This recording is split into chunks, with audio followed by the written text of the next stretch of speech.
Hello, I'm Sophia Bunker and this is Buckingham News. Our top stories. The people of Buckingham, young and old, take part in the annual pancake race around St Peter and St Paul's Church. We bring you a series of stories to celebrate Valentine's Day and its cosy neighbour, National Flirting Week. And we explore kickboxing, combat sport historically developed from karate, Muay Thai and boxing, in our latest Spotlight on Sport feature.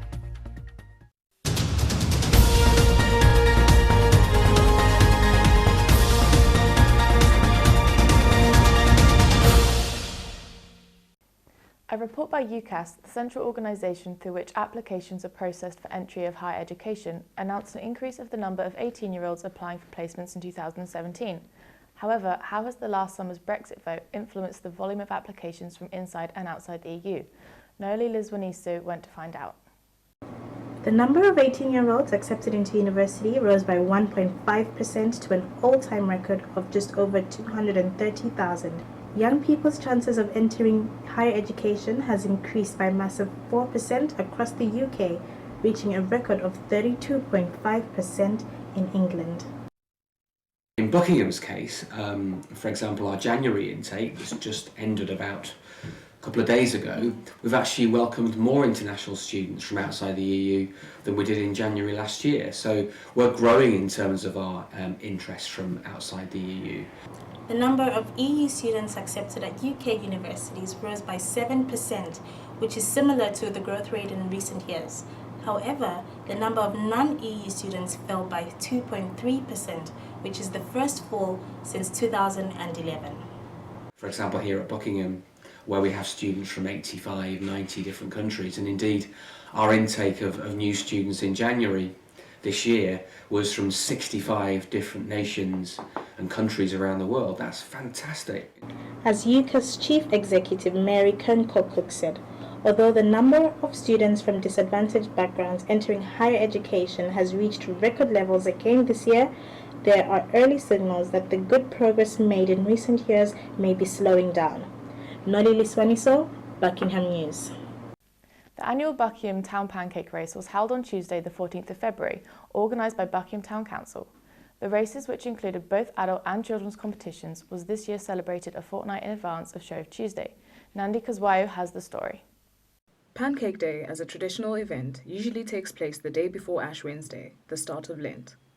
The races began at 11 a.m. and all the participants met on the green outside St. Paul and St. Peter's Church, wearing headscarves and aprons and each yielding a frying pan. The races began and ended outside the church. It is an old tradition and it brings the community together, and people look forward to a pancake race and we enjoy it. We don't keep a record because it's really a fun day out. It's keeping some traditions alive. Participants had to run 50 meters across and back the green outside the church with a frying pan on their left hand. The point of the race was to run the distance in the fastest time without dropping the pancake inside the pan. I did weigh up 2 different frying pans to see which was going to give me the best tossing action.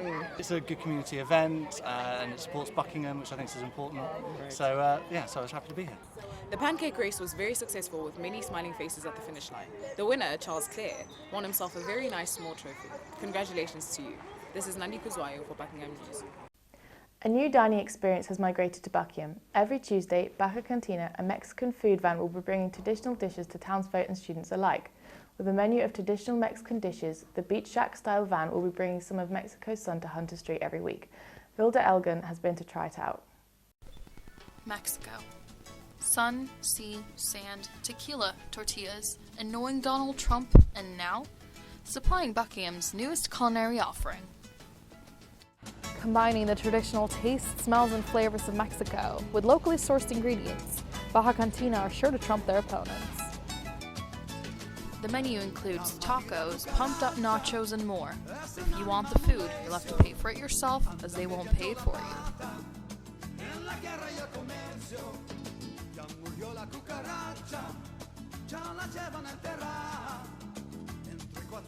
So we've got a good following. They seem to like the food. I think it's priced well.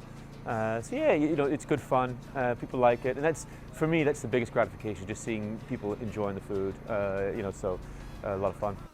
Served from a vintage Citroen van in the guise of a little beach shack, Baja Cantina is much more than a Mexican hole-in-the-wall joint.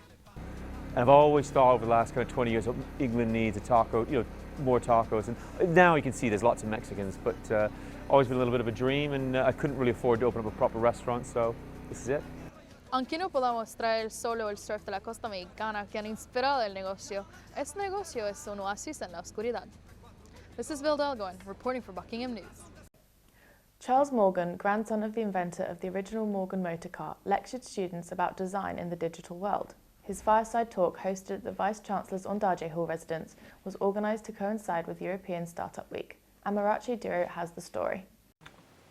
Mr. Morgan of the Morgan car dynasty began his fireside talk to talk about how he was working as a silent cameraman and did short films. But after that, he entered his family business as head for design and manufacturing to improve Morgan cars from producing 8 cars in a week to 10 cars in a week. Well, I personally like designing cars. I've always sketched cars, and I've really enjoyed working with teams of people that have both designed the outside shape of a car and the engineering underneath that outside shape. The A and B side of the car. And that's still sort of what I really like doing. But having said that, I'm very interested in design of all things. Mr. Morgan is studying and researching his PhD in design on how to improve cars in the digital age by not just adding artificial intelligence. The Morgan Motor Company is a family-owned British car manufacturer founded by Henry Frederick. Morgan cars have become popular for their unique blend of charisma, quality materials, and craftsmanship. Their company is so well known for their spin of a traditional car with a modern engine. During the talk, Mr. Morgan explained some of the difficulties that he had to overcome with the company, going on to further talk about his past involvement with the family business. What Charles was saying was that you've got to take account of the digital age, but not to forget the craftsman. And he was very strong on the craftsman's world, or craftswoman, and therefore I think it will change because there will be more and more opportunities to use digital technology, but that ability of the human being to design things is still very important and should not be forgotten. In an age where development in all industries seems to take the form of adding computers or modern technology, Mr. Morgan feels that there are other ways to improve cars, with design being the leading idea. This is Amarachi Duro with Buckingham News. As the world faces various issues every day, it can often become hard to keep positive. Acts of kindness are what we need, and this month we dedicated a day just for that. Alice Hills has the story. The UK will celebrate its yearly Random Acts of Kindness Day on February the 17th with the idea of spreading a little bit of joy by performing acts of kindness. To see how well it works, we decided to hit the streets of Buckingham with just one thing to do: be kind.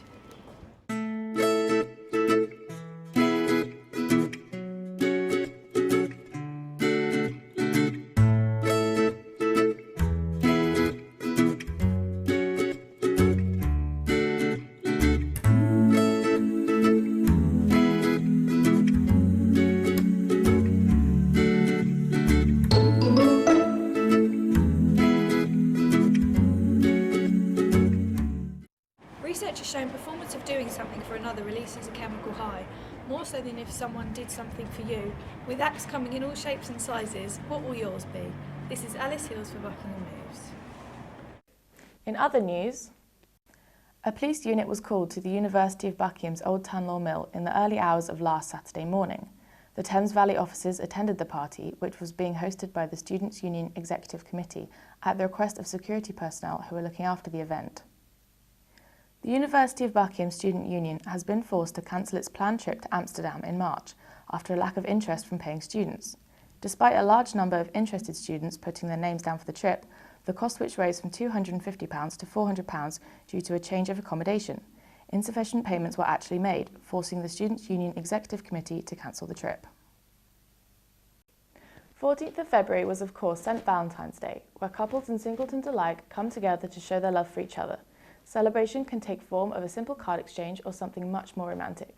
Matt Powell has been to play Cupid. A time for moonlight and music and love and romance. Valentine's Day is a time to face the music and dance. Whether you're celebrating before the fiddlers flee or before the bill that needs paying, February 14th is the day to show your love to those whom you care for most.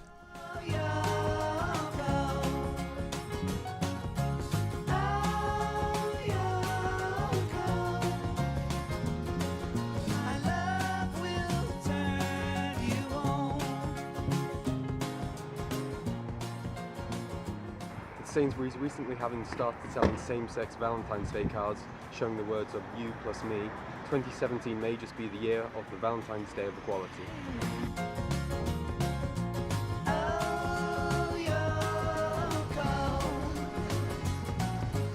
While there may be trouble ahead, while there is moonlight, music, love and even romance, let's all face the music and dance. This is Matt Pell, a not-so-secret admirer of Buckingham News. This Valentine's Week, celebrating love and your loved ones also coincides with National Flirting Week. Not necessarily a skill that all of us have, we went in search of advice which may or may not boost your confidence. Paul Rutland has been to try his hand. For all being honest, flirting isn't a forte for many of us, so on this very important week for lovebirds and singletons everywhere, I've been online to try and hone my flirting technique.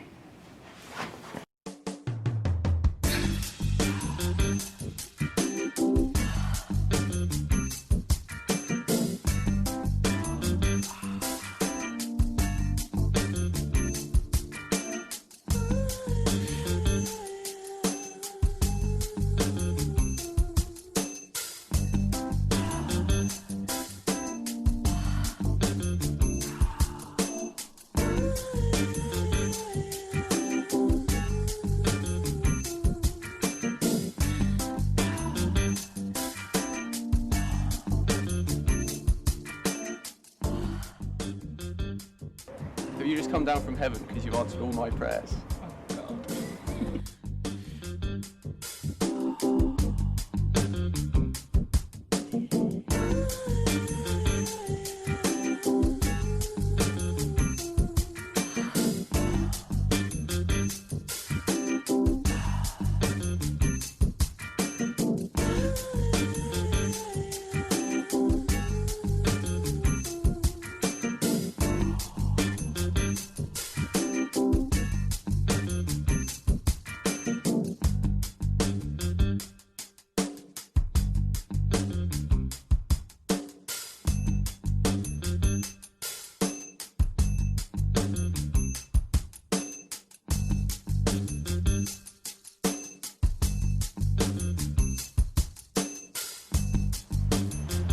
So the process of flirting is supposed to be fun and exciting for everyone, whatever your ability. So this Valentine's Day, don't let anyone discourage you.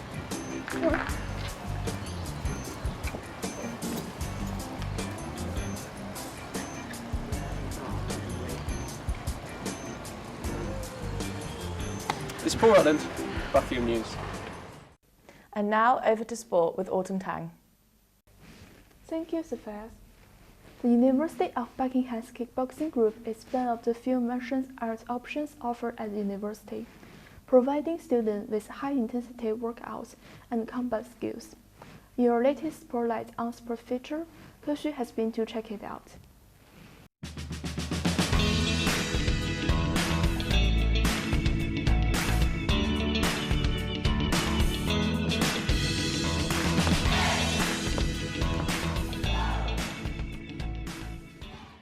Kickboxing is a group of stand-up combat sports based on kicking and punching, historically developed from karate, Muay Thai, and boxing.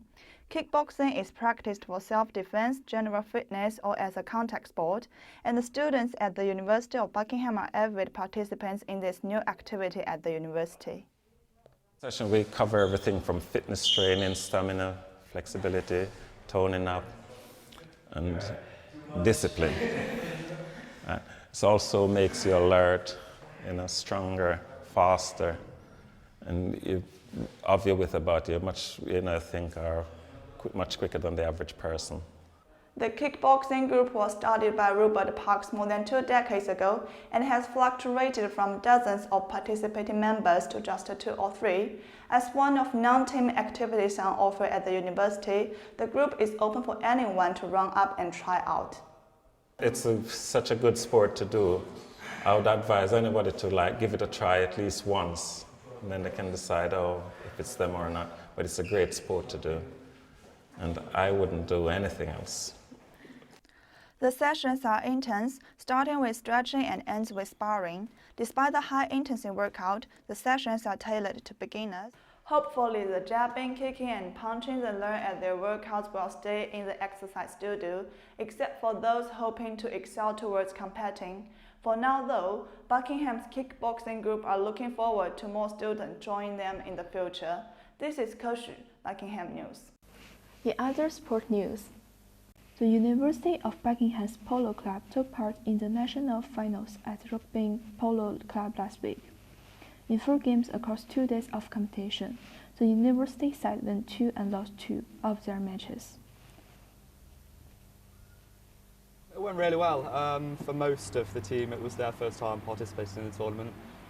So we didn't win all of our games, but we won 2 out of 4. So it was a good performance all round, good few days out as well, so good for the team really. There is another tournament in the summer that we're hopefully going to start preparing for. And as well as that, we're going to try and work on getting more people into the club, get some beginners, maybe some people who have played before, and expand the club. And now back to the studio. In another happy Valentine's Day story, the residents of Buckingham Care Home were treated to flowers from local firemen. In a show of community spirit, a Buckingham Fire Station watch handed out roses to their elderly residents. Toby Abaje has the story. To celebrate Valentine's Day and bring some light and joy to the people of Buckingham's Hamilton House Care Home, firemen from Buckingham Fire Station handed roses to each resident. Valentine's Day is once a year, so yeah, it's nice for them to get people coming in, like the university came in this morning, and like the firemen are still in at the moment, so yeah, it's quite nice for them as well. Since it's Valentine's Day, as you're aware, it's a very special day for a lot of people. We were actually requested by a friend of mine who's a member of staff here at Hamilton House with them at Buckingham. They asked us to come and visit all the residents one by one to speak to every individual and hand out a rose. And of course we saw this as something that was very special, very close to our hearts. We like to do things such as this within our local community. Of course, it's nice to give something back to the residents. Hopefully, it'll help to make their day. Brighter Kind, who run the care home, have a philosophy of making people happy and giving them a new lease of life to enjoy themselves, loving every day and encouraging their residents to do the same. I've enjoyed it. It was very nice. And the rose. And I'm going to take a cutting of the rose and see if I can get it to grow. A lovely way to celebrate Valentine's Day. This event will have benefited the participating firemen and the residents whose day has been made that bit brighter. This is Toby Barjay reporting for Buckingham News. Dating back as far as 997 AD, pizza has become a popular food throughout the world. February the 9th was National Pizza Day, and as one of the UK's most eaten foods, we thought it only right to make one of our own. Anna Derniston has been to make a pizza pie that's amore. Popular all over the world, pizza has been a staple for young and old, students and workers everywhere. To celebrate National Pizza Day, I've gone into the kitchen to make the most popular one, the pepperoni pizza. For the dough, you'll need 300 grams of strong white flour, plus extra for dusting, 7 grams of sachet fast action yeast, 1.5 teaspoons of salt, 175 milliliters of warm water, and 3 tablespoons extra virgin olive oil, plus extra for greasing. For the topping, you'll need 100 milliliters of passata, 1 roasted red pepper, skin removed and sliced, or 200 grams of small piquant roasted peppers, 200 grams of pepperoni, sliced into rounds, 200 grams of mozzarella, broken into pieces or sliced. Preheat the oven to 240 degrees, 220 for fan or gas number 9. For the pizza dough, place the flour, yeast and salt into a large mixing bowl and stir to combine. Make a well in the center of the dry ingredients and pour the warm water and oil. Mix the wet ingredients into the dry ingredients using first a wooden spoon, then your hands until the mixture comes together as a soft ball of dough. Turn out the dough onto a lightly floured work surface and knead it thoroughly for 8 to 10 minutes. Dust the work surface again with a little more flour, then roll out the pizza dough, moving it around on the work surface as you roll to keep the shape circular and prevent the dough from sticking, until you have a large disc. For the topping, spread the passata over the pizza base, leaving a 2 cm gap around the edge. Season to taste with salt and freshly ground black pepper. Scatter over the roasted pepper slices, pepperoni slices and pieces of mozzarella. Bake the pizza in the oven for 10 to 15 minutes or until the base is crisp and starting to char around the edges. This delicious recipe is the perfect way to celebrate National Pizza Day, and it's certainly worth the effort. This is Anna Denison for Buckingham News. Thank you for watching Buckingham News. We'll see you next week.